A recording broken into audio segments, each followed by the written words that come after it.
इसके बाद सुखदेव जी महाराज कथा क्रम को आगे बढ़ाते हुए परीक्षित से कहते, परीक्षित तुमने सुना था कि ब्रह्मा जी के एक एक अंग से एक एक ऋषि का जन्म हुआ था। कल आप लोगों को सुनाया गया था, किसी अंग से मरीचि, किसी से अत्रि, किसी से अंगिरा, इस तरह से ब्रह्मा जी की देह की छाया से कर्दम ऋषि का जन्म हुआ। कर्दम ऋषि जब कुछ बड़े हुए ब्रह्मा जी के सामने हाथ जोड़कर कहते हैं, पिताजी आपने मुझे किस उद्देश्य से उत्पन्न किया है, आप बताएं, मैं आपकी आज्ञा का पालन करूं। ब्रह्मा जी ने कहा, मेरा तो बस एक ही उद्देश्य है, प्रजा की वृद्धि, प्रजा की वृद्धि करो। कहा, महाराज हमारे में सामर्थ्य कहाँ कि मैं आपका काम कर सकूं। ब्रह्मा जी ने कहा, मैं भी तप करके भगवान से प्रजा वृद्धि के लिए वरदान प्राप्त किया हूँ। तपस्या में संसार को उत्पन्न करने की ताकत है, पालन करने की ताकत है, समाप्त करने की ताकत है। तपस्या से तो क्या नहीं हो सकता है। जिस तरह से तपस्या के बल से मैं संसार का सर्जन कर रहा हूँ, उसी तरह से तू भी जाकर के तप कर और भगवान से सर्जनात्मक शक्ति प्राप्त कर। कर्दम ऋषि ब्रह्मा जी को प्रणाम कर तप करने के लिए सरस्वती नदी के तट पर चले गए। 10,000 वर्ष तक उन्होंने तप किया। उनकी तपस्या को देखकर भगवान प्रसन्न हुए और उनके सामने सगुण साकार रूप में प्रकट हुए और कहा, कर्दम ऋषि आपकी तपस्या से मैं बहुत प्रसन्न हूँ और किस लिए आप तप किए हो यह मैं जानता हूँ। मोक्ष प्राप्ति की इच्छा से तो तप किए नहीं हो, प्रजा वृद्धि के उद्देश्य से तप किए हो। आप बताओ क्या चाहते हो। तो महाराज आप तो जानते हो मैं प्रजा की वृद्धि करना चाहता हूँ। तो ठीक है, मेरे आशीर्वाद से तो प्रजा की वृद्धि करोगे। मैं अभी वरदान देकर जा रहा हूँ। परसों तुम्हारी कुटिया पर स्वयंभू मनु अपनी पुत्री देवहूति को साथ लेकर आएंगे। वे अपनी पुत्री का विवाह तुम्हारे साथ करेंगे, तो विवाह कर लेना। उसी के द्वारा तो सृष्टि के विस्तार कर पाओगे, संतान की वृद्धि कर पाओगे। और कुछ तुम्हें चाहिए? कर्दम ऋषि ने कहा, महाराज पिताजी की आज्ञा से प्रजा की वृद्धि के लिए मैं तप किया और यह तो बड़ा प्रपंच वाला कर्म है, यह उलझन वाला कर्म है। संसार का प्रपंच बढ़ाना यह आसान है, लेकिन इस प्रपंच से मुक्त हो पाना बहुत कठिन है। तो महाराज प्रपंच बढ़ाने वाला वरदान तो आपसे मांग लिया और आपने दे भी दिया कि इस तरह से प्रजा की वृद्धि करो, लेकिन इस प्रपंच से हमें मुक्ति कैसे मिलेगी? तपस्या का फल प्रपंच में फंस जाना, उलझ जाना यही नहीं है। मैंने तपस्या की है अपने कल्याण के लिए भी, तो मेरा कल्याण कैसे होगा यह भी आप बताएं। तब भगवान ने कहा, कल्याण तो होगा मेरे दर्शन से ही। मेरे दर्शन के बिना तुम्हारा कल्याण नहीं हो सकता। तो तुम्हारी तपस्या से मैं बहुत प्रसन्न हूँ, इसीलिए तुम्हें यह भी वचन देता हूँ, तुम्हारे घर हम अपने अंश कला के साथ पुत्र के रूप में प्रकट होंगे और तुम्हारा भी उद्धार करेंगे अपनी माँ का भी उद्धार करेंगे, संसार के उद्धार के लिए सांख्य शास्त्र का भी विस्तार करेंगे।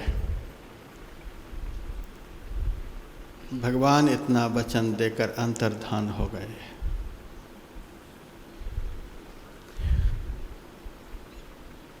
निश्चित समय पर भगवान मनु शत्रुपा अपनी पुत्री देवहूति को साथ लेकर कर्दम ऋषि की कुटिया पर पधारे। भगवान ने जैसा कहा था वैसा ही हुआ। कर्दम ऋषि का मन बड़ा प्रसन्न हुआ। महाराज मनु ने आदरपूर्वक अपनी पुत्री का विवाह कर्दम ऋषि के साथ कर दिया और अपने लोक को चले गए। लेकिन चलते समय कर्दम ऋषि ने मनु महाराज से कहा था, आप शादी तो कर रहे हैं लेकिन हम भोगी बन करके जीना नहीं चाहते हैं। पिता की आज्ञा का पालन भी हो जाए, भगवान के आदेश का भी पालन हो जाए और आपकी इच्छा के अनुरूप प्रजा वृद्धि का भी काम हो जाए, इतना ही चाहते हैं। लेकिन भोगी बन करके हम संसार में जीना नहीं चाहते। देवहूति के उदर से जैसे ही एक बार संतान होगी कि मैं तुरंत जंगल चला जाऊंगा तप करने के लिए, फिर मैं घर में नहीं रहूंगा। ठीक है महाराज। मनु महाराज चले गए। कर्दम ऋषि के साथ देवहूति रहने लगी। हजारों वर्ष बीत गए। भजन करने वाले का मन विषय की ओर नहीं जाता है। कर्दम ऋषि का मन संसार की तरफ जाए ही नहीं। एक दिन देवहूति कहती, महाराज आपने तो विवाह किया था प्रजा वृद्धि के लिए और आप तो दिन रात भजन में डूबे रहते हो, प्रजा की वृद्धि कैसे होगी? अच्छा, तुमको भजन करने में मन नहीं लगता है? हम दिन रात इस कुटिया में बैठकर भजन करते हैं, हमें देख देख करके भी तुम्हारे मन में भजन करने की वृत्ति नहीं। संस्कारहीन लोग जो होते हैं, भजन करने वाले को देख करके भी भजन नहीं करते। वो सोए ही रहेंगे, खाते ही रहेंगे, गप ही लड़ाते रहेंगे। ये महासंस्कारहीन आदमी का काम है कि भजन करने वाले के साथ रहकर भी भजन नहीं कर सकते, ज्ञानी के साथ रहकर भी ज्ञान अर्जन नहीं कर सकते, ध्यानी के साथ रहकर भी ध्यान में मन को नहीं लगा सकते। इतना भजन हो रहा है इस कुटिया में, तुम्हारा मन भजन में नहीं लगता। प्रजा की वृद्धि, प्रजा की वृद्धि, तो हमको भी याद दिला दिया, हम तो भूल ही गए थे इस बात को। अच्छा चलो, तुम्हारे मन में यही है तो कोई बात नहीं। हजारों वर्ष बीत गए हैं, न खाना हुआ न पीना, देह में झुर्रियाँ पड़ गई, न कपड़ा बढ़िया, न कोई शरीर में श्रृंगार। ऐसे रूपरेखा में कैसे संतानोत्पत्ति हो सके? जाओ सरोवर में स्नान करके आओ। सरस्वती नदी के तट पर बिंदु नामक सरोवर था। उस सरोवर में देवहूति स्नान करने के लिए घुसी। सरोवर में जैसे घुसती है, कर्दम ऋषि के पास तो सारी सिद्धियां थीं। सिद्धि के बल पर स्वर्ग के अप्सराएं जल के अंदर उतर कर आईं। देवहूति को स्नान कराया, सुंदर वस्त्र पहनाया, बहुत बढ़िया श्रृंगार कर दिया। देवहूति तो मनी में सोचती, हमारे पति में कितना सामर्थ्य कि जल के अंदर ही स्वर्गस्थ ये सारी अप्सराएं प्रकट हो गई हैं, हमारा श्रृंगार कर रही। इतना पर भी मन में होश नहीं हुआ। श्रृंगारित होकर देवहूति बाहर निकली। कर्दम ऋषि के पास आ गई। कर्दम ऋषि ने अपनी योगिक सिद्धि से एक विमान का निर्माण किया। क्या बैठो इस विमान पर। अब तो एक विमान बनाने में कितना तामझाम होता है, इंडिगो वाले को पूछिए, एयर इंडिया वाले को पूछिए, एक विमान बनाने में कितना खर्च होता है, कितना टाइम लगता है। लेकिन सिद्ध महापुरुष में कितना सामर्थ्य होता है, इच्छा मात्र से विमान का निर्माण हुआ और दोनों बैठे विमान में। चलो चलो पहले घूमते हैं, घूम कर के आते हैं, फिर प्रजा की वृद्धि करेंगे। विमान पर बैठकर सारी दुनिया घूमे। किस लिए घूमे? आजकल भी जब शादी हो जाती है, ये दोनों मिलकर घूमने के लिए जाते हैं।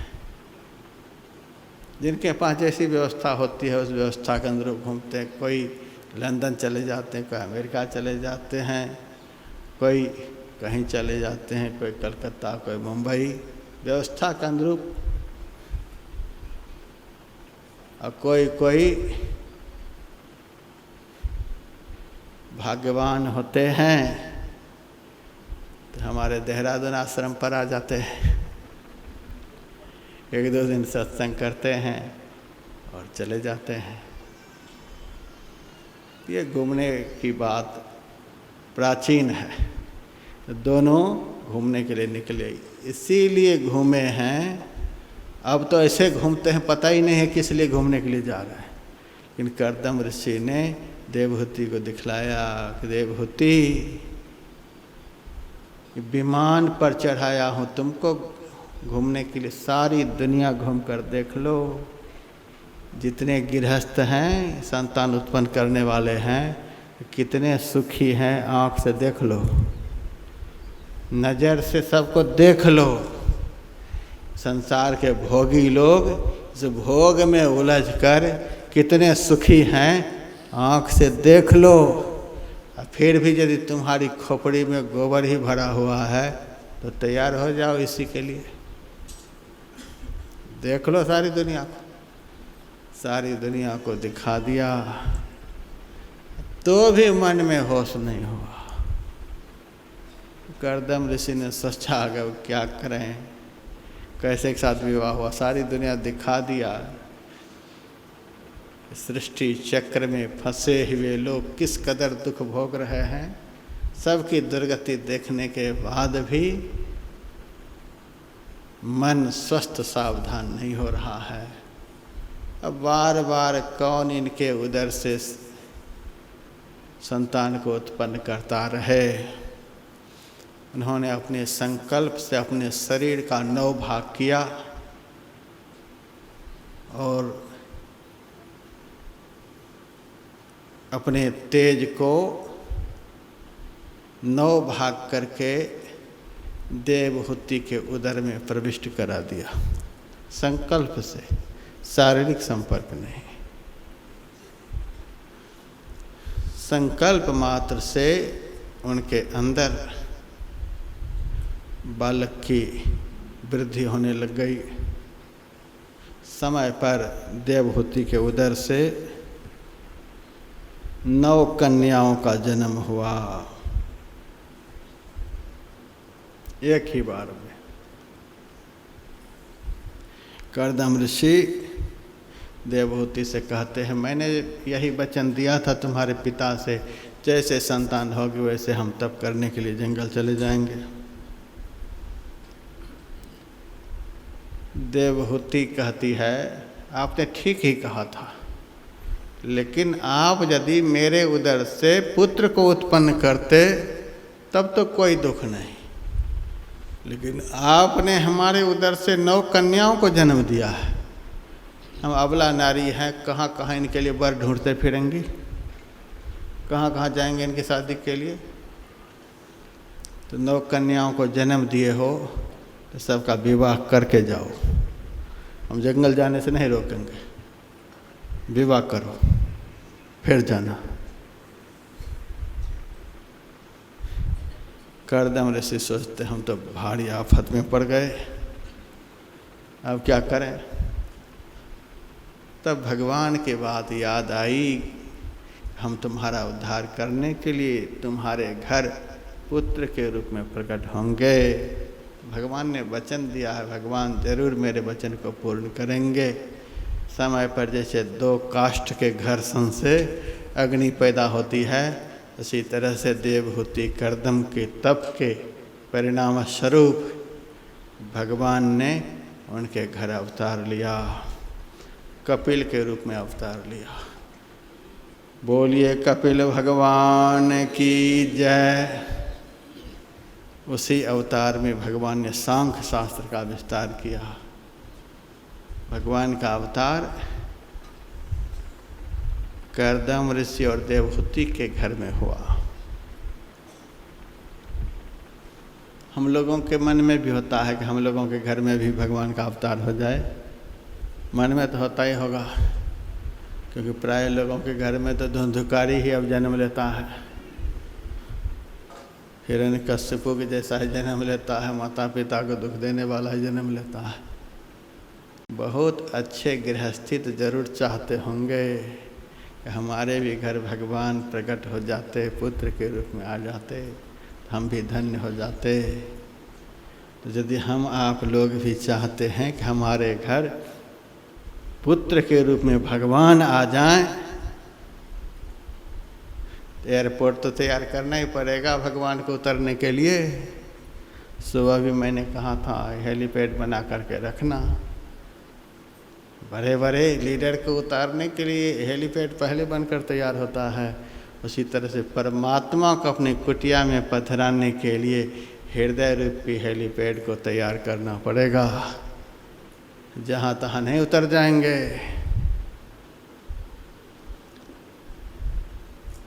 तो भगवान को यदि हृदय रूपी कुटिया में प्रकट करना चाहते हैं तो अपने को कर्दम बना लें, देवहूति बना लें। नाम 2 है, लेकिन 2 है नहीं है, एक। देवहूति का अर्थ होता है देवताओं को बुलाने वाली। कर्दम का अर्थ होता है इंद्रियों का दमन करने वाला। समग्र इंद्रियों को अपने वश में करके जो देवताओं की आराधना करते हैं उसी को कर्दम और देवहूति कहते हैं। सारी इंद्रियों को, जो इंद्रियां विषयों में दौड़ लगाती रहती हैं, इन विषय गामनी सारी इंद्रियों को अपने वश में करके जो भगवान का चिंतन करते हैं, उपासना करते हैं, उसी को कर्दम और देवहूति कहते हैं। ऐसे भक्त के हृदय रूपी कुटिया में परमात्मा रूपी कपिल प्रकृति और पुरुष का ज्ञान देने के लिए प्रकट होते हैं। ऐसी भूमिका होनी चाहिए। भगवान प्रकट हुए, माता पिता ने भगवान की स्तुति की, ब्रह्मादि देवता भी आकर के भगवान की स्तुति की।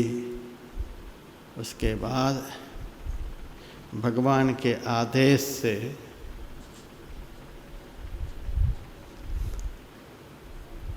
अपनी बहनों का, अपनी पुत्रियों का विवाह कर्दम ऋषि ने कर दिया। अब कर्दम ऋषि कहते हैं कि महाराज, मेरा गृहस्थाश्रम का कार्य पूरा हो गया।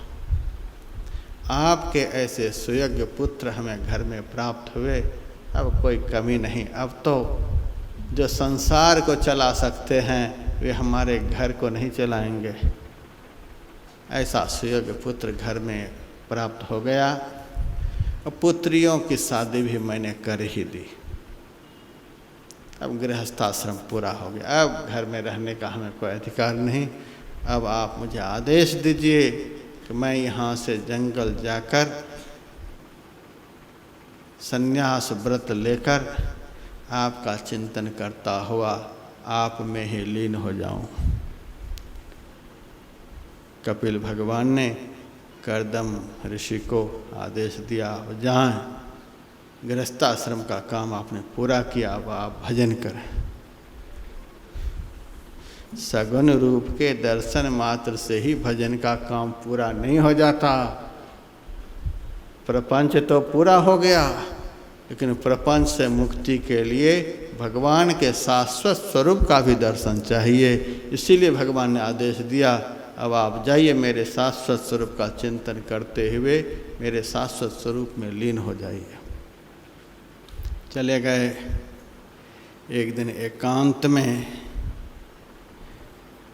माता देवहूति ने कपिल भगवान से कहा, महाराज यह संसार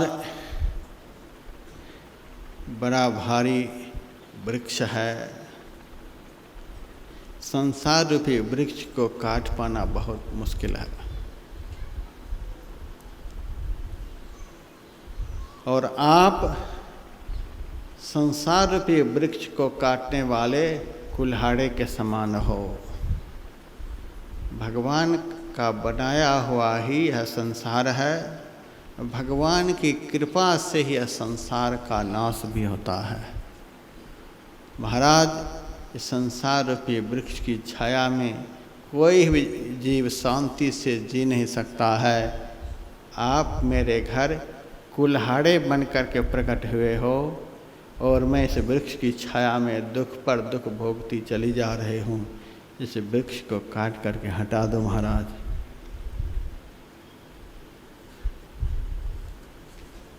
माता की प्रार्थना को सुनकर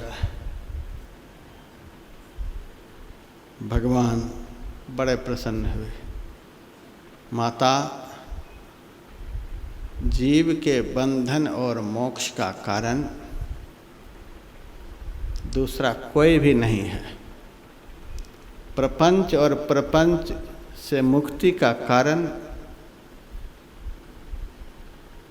जीव का मन है। यह मन ही प्रपंच को तैयार करता है, जीव ही प्रपंच से मुक्ति भी दिलाता है।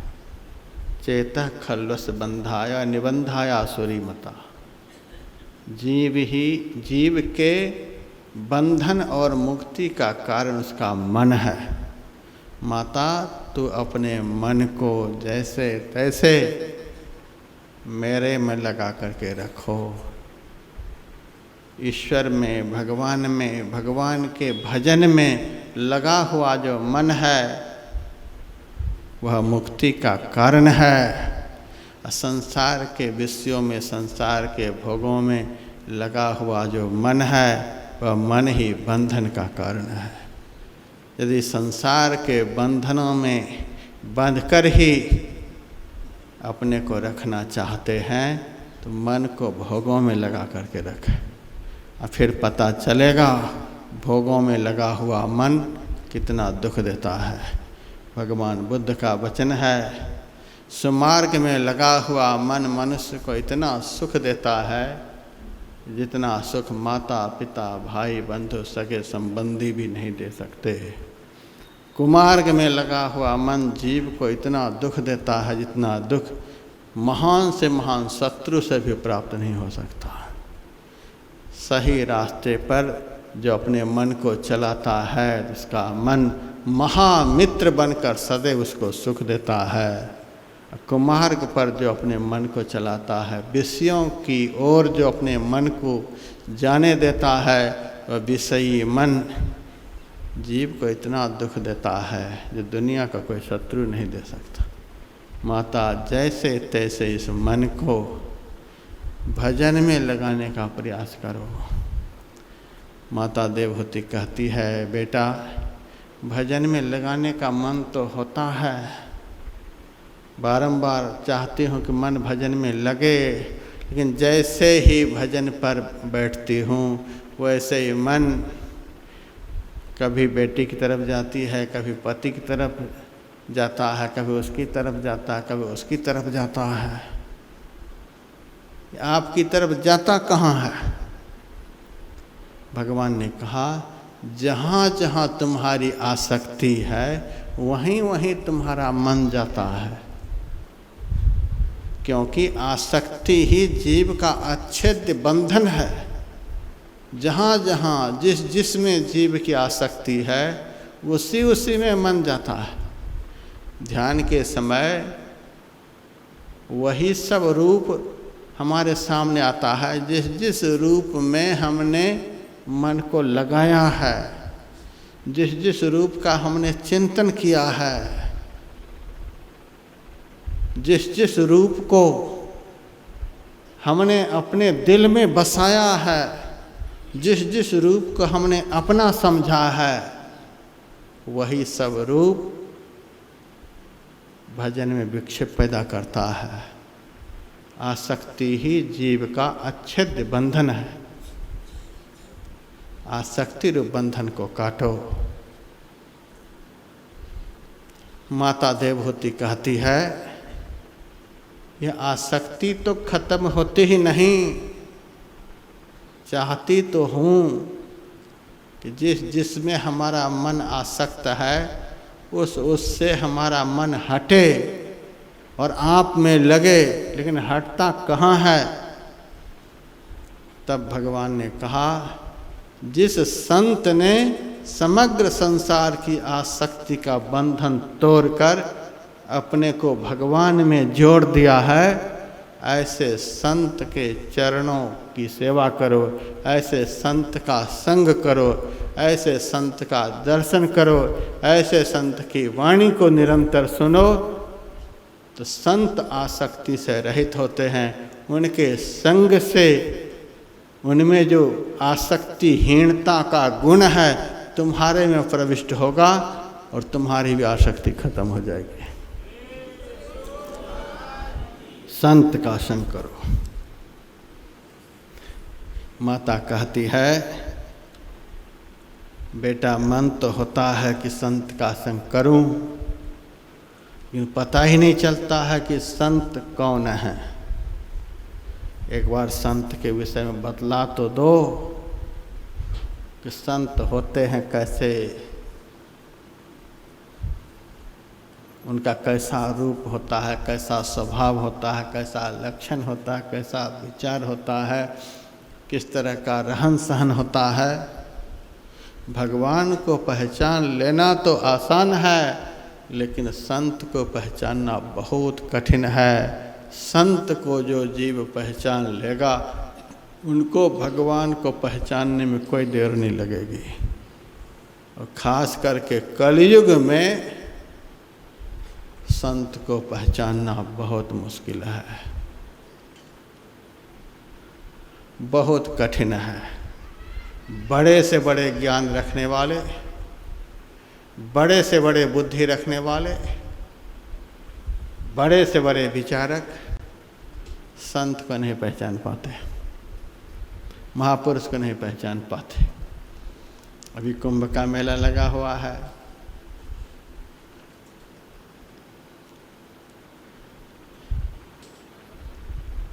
हम लोगों ने अपने पुरुषार्थ से आप लोगों के लिए यह सारी व्यवस्था की है। जमीन के लिए भी पुरुषार्थ, बिजली के लिए पुरुषार्थ, पानी के लिए पुरुषार्थ, एक भी सुविधा हम लोगों को ऊपर से नहीं है। सब कुछ के पैसे लगे हैं। लेकिन सुल्फा पीने वाले को, चिलम पीने वाले को और भी बहुत कुछ करने वाले को करोड़ों करोड़ों करोड़ों मिले हैं इस कुंभ में। अब बताइए, कितना पढ़ने लिखने के बाद कोई बड़ा आदमी बनता है। इतना बड़ा बनने के बाद भी सच्चा कच्चा को पहचान नहीं पाया। किस साधु को सहयोग देना चाहिए, किसका सहयोग करना चाहिए, किसको सहयोग करने से समाज आगे बढ़ेगा, देश को सही ज्ञान मिलेगा, बड़े बड़े लीडरों को भी इसका पता नहीं है। इसीलिए कलयुग में साधु को पहचानना बहुत मुश्किल है। देवहूति कहती है, आप कहते तो हो संत का संग करने के लिए, संत की वाणी सुनने के लिए, संत का लक्षण ऐसा होता है, तुम उनका संग करो, लेकिन पता कैसे चले ये संत हैं? उसका कोई रूपरेखा बताओ। आज भगवान स्वयं अपने मुँह से संत का लक्षण बतला रहा है। अब भगवान की बात नहीं मानेंगे तो किसकी बात आप लोग मानेंगे? आज आप बढ़िया से समझ लीजिए कि संत कहते हैं किसको। बहुत थोड़े से शब्द में मैं कहूँगा। तितिक्षवः कारुणिकः सुहृदः सर्वदेहिनां अजातशत्रवः शान्ताः साधवः साधुभूषणाः। संत का पहला लक्षण तितिक्षवः। संत जो होते हैं तितिक्षु होते हैं। तितिक्षु कहते हैं सारे द्वंद्वों को सहन करने वाले को। गर्मी, सर्दी, सुख, दुख, मान, अपमान, हानि, लाभ, भूख, प्यास, सारे द्वंद्वों को जो समान भाव से सहन करते हैं उसी को संत कहते हैं। कारुणिकः जो साक्षात कृपा की मूर्ति होते हैं, जिनके अंदर कृपा ही कृपा होती है। सभी देवी देवताओं को देखिए, कोई न कोई हथियार जरूर हाथ में होगा, लेकिन सच्चे संत जो होते हैं उसके हाथ में कोई हथियार नहीं होता है। दंड रहित दरबार एकमात्र संत का होता है। दुनिया के सताए लोग यहाँ सीने से लगाए जाते हैं। दरबार में सच्चे सद्गुरु के दुख दर्द मिटाए जाते हैं। कारुणिकः संत वे होते हैं जिनके अंदर केवल कृपा होती है, दंड होता ही नहीं। यदि किसी को दंडित करते भी हैं तो कृपा करने के लिए ही दंडित करते हैं। वे जानते हैं होम्योपैथिक दवाई से ये रोग छूटने वाला है नहीं, काढ़ा पिलाने से रोग छूटने वाला है नहीं, बिना ऑपरेशन का यह रोग मिटने वाला है नहीं। तो कभी कभी जैसे डॉक्टर ऑपरेशन करके असाध्य रोग से मुक्ति दिला देते हैं, उसी तरह से किसी किसी का अपराध ही ऐसा होता है, बिना दंड के वे अपराध खत्म हो ही नहीं सकते। इसलिए दंड विधान, दंड के माध्यम से करुणा है। कारुणिक कृपा की मूर्ति। सुहृदः समस्त प्राणियों के प्रति दया का भाव। हमारे गुरुदेव के हाथ पर एक मच्छर बैठ गया, लगा हुआ खून पीने। वह क्या पिएगा? खून ही तो पिएगा। अब पास बैठे हुए सेवकगण कह रहे हैं सरकार हाथ पर मच्छर बैठा हुआ है। गुरु महाराज ने कहा बैठे रहने दो, सरकार खून पी रहा है। कितना पिएगा? हाथी है, कितना पिएगा? एक मच्छर शरीर का कितना खून पिएगा? एक बूंद खून भी तो इसके पेट में नहीं जा सकता है। हमारे शरीर में इतना ही खून है, पीने दो इसको। हाथ को गुरु महाराज ने हिलाया भी नहीं, अपने ही मच्छर उड़ गया। हाथ पे हिलाया भी नहीं। महर्षि रमन गुफा में बैठे हुए थे, उनके शरीर पर डंक मारने वाला बिच्छू चढ़ने लगा। सेवकगण हाय हाय करने लगे, सरकार यह डंक मारने वाला बिच्छू आपके शरीर पर चढ़ रहा है, चढ़ने दो इसको। जंगल तो इसी का घर है, हम तो शहर से आए हैं, हम तो इसके मेहमान हैं, यह हमारी मेहमानी में आया है। जंगल तो इसी का घर, इसके घर में हम आए हैं। इनको क्या पता है कि हम दीवार पर चढ़ रहे हैं कि आदमी के शरीर पर चढ़ रहे हैं। चढ़ने दो। कैसा हृदय संत का होता है। सुहृदः समस्त प्राणियों के प्रति दया का भाव। एक आदमी के प्रति नहीं, अपने सेवक के प्रति नहीं। सुहृदय सर्वदेहिनां, समस्त प्राणियों के प्रति दया का भाव। अजात शत्रवः, समस्त शत्रुओं से आजाद। शत्रु से आज़ाद। इसका मतलब जिनका संसार में कोई शत्रु होता ही नहीं, जो सबको अपना मित्र समझते हैं, उनका कौन शत्रु हो सकता है? सबको अपना मित्र समझते, सब हमारा मित्र है। आज़ाद शत्रवः शांता, जिसके अंदर के सारे विकार शांत हो गए, कभी भी उसके मन में विकार उठते ही नहीं, कभी भी कोई इंद्रियां चंचल होती ही नहीं, इंद्रियां उनके भीतर की मर गईं, उनके भीतर का काम क्रोधादि विकार भस्म हो गया। शांता साधवा साधुभूषणा, माता ऐसे साधु जो होते हैं, साधुओं के भूषण होते हैं, सिरमौर होते हैं। मय्यनन्येन भावेन भक्तिं कुर्वन्ति ये दृढ़ाम मत्कृते त्यक्त कर्माणस्त्यक्त स्वजन बांधवा। मेरा भजन दिन रात अनन्य भाव से करते रहते हैं, उनके पास बस एक ही काम होता है भजन, दूसरा काम वो करते ही नहीं। वे दृढ़ भक्ति में दिन रात लगे रहते हैं, अनन्य भाव से मेरे चिंतन में डूबे रहते हैं और मेरे लिए घर परिवार रोजगार समस्त स्वजन संबंधियों तक का परित्याग किए हुए होते हैं। मदाश्रया कथा मृष्टा शृण्वन्ति कथयन्ति च तो एते साधवः साध्वी सर्वसंग विवर्जिता। मदाश्रया, एकमात्र वे मेरे आश्रय को लेकर ही रहते हैं और किसी का आश्रय नहीं, वो किसी का सहारा नहीं होता। सारी दुनिया को सहारा देते हैं लेकिन वो किसी के सहारे नहीं रहते हैं। जो एकमात्र भगवान के सहारे जीते हैं उसी को संत कहते हैं, और किसी का सहारा नहीं।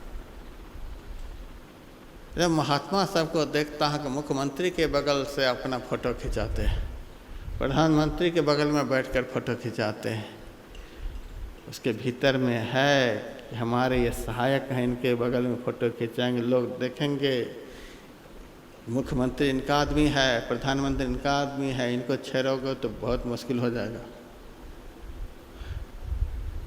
सच्चा संत भगवान के बगल में होते हैं, भगवान के सहारे होते हैं और वो किसी का सहारा नहीं लेता है। मदाश्रया कथा मृष्टा शृण्वन्ति कथयन्ति च, उनको हमारी कथा ही एकमात्र मीठी लगती है और कुछ सुनना ही नहीं चाहते।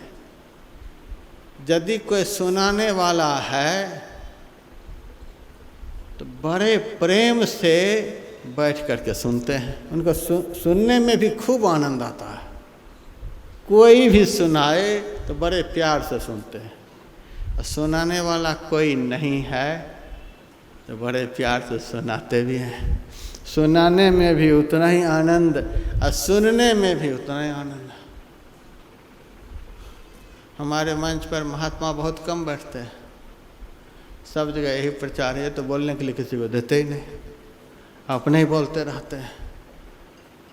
तो हम मना करते हैं, आ जाओ बगल में बैठो, तुम ही बोलो, हम सुनते हैं। लेकिन बेमतलब की बात बोलोगे तो उसको हम नहीं सुनेंगे। एकमात्र भगवान की कथा मुंह से निकालो, हमें सुनने में बड़ा आनंद आता है। हम तो 7 क्लास तक पढ़े हैं,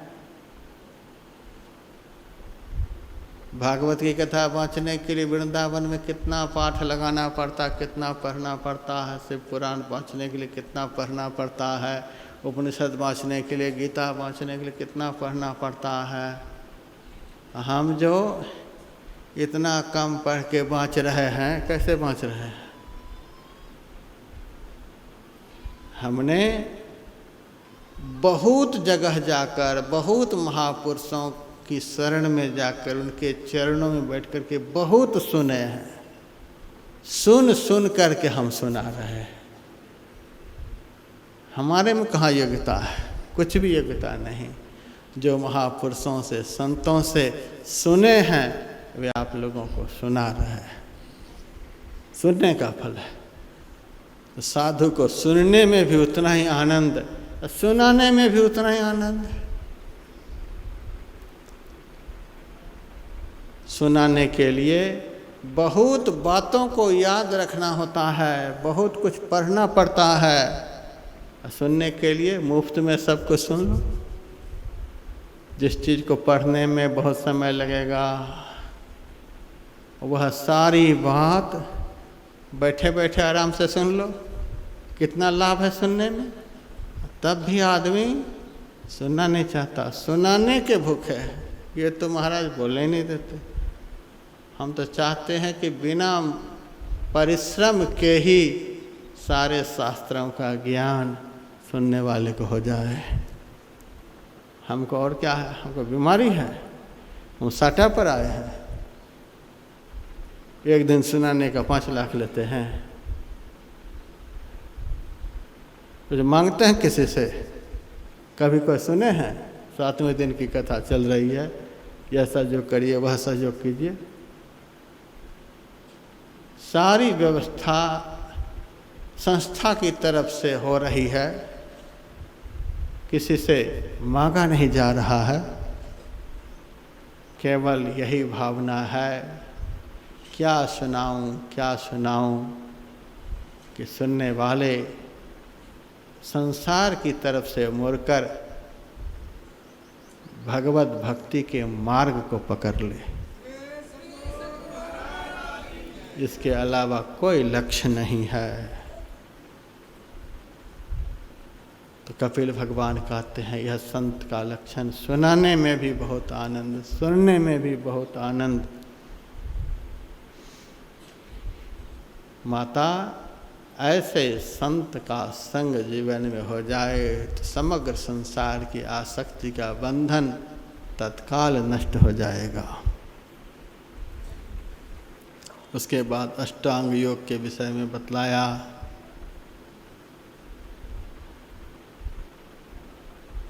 देह गेह में आसक्त जीव की क्या दुर्गति होती है, इसके विषय में बतलाया।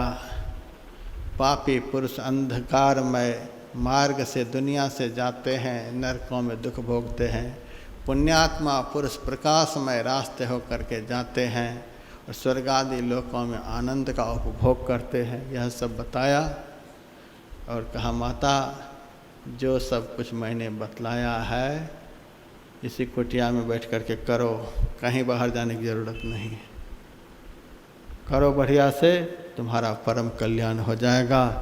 इतना सुनाकर माता की 3 बार परिक्रमा करते हैं, प्रणाम करते हैं।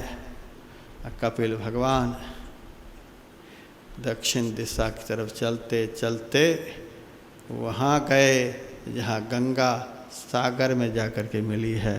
वही स्थान गंगा सागर है।